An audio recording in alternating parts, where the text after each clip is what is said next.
You sexy little TikToky bastards. Yesterday was Saturday, so that means it was the end of your week, and I've reached the end of my fucking tether. Tony Blair has put his head above the parapet and suggested the NHS is failing and will need privatisation to survive. Just take that in for a minute. If something's failing, if it's not fit for purpose, it should just be privatised. So you could say the same thing about central government. I mean, right?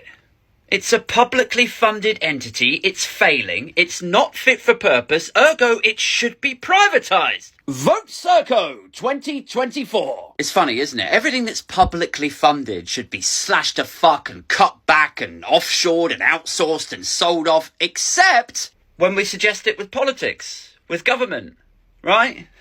It's like, well, you guys are publicly funded. You're costing us way too much money. I don't know if we're getting sufficient value. So you should be privatised. Too, how about that shit? Then you'll be kept an eye on, held to account by watchdogs and regulatory bodies. How do you think about that? No.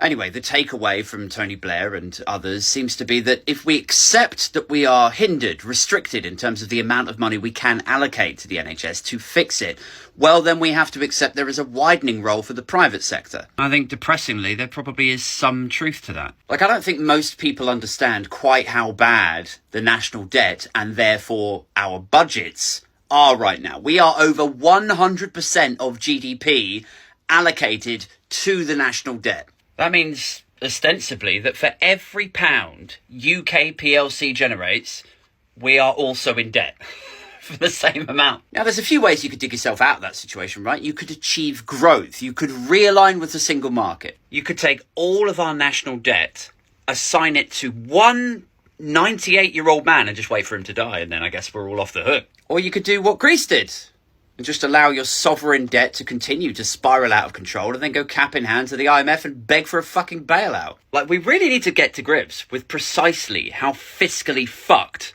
the UK is. Like, our creaking public services that require urgent funding, they get their funding primarily from tax, but we can't raise taxes anymore. We're already at the highest fucking tax burden for like 100 years because we're servicing this colossal debt. Plus, we can't magic another 50 billion or 100 billion because that would just contribute to inflation problems. So to my mind, and I'm not an economist, but it seems kind of clear to me, like, the only options that we have left now are realign with the single market and achieve growth, or wait for this shit to unravel.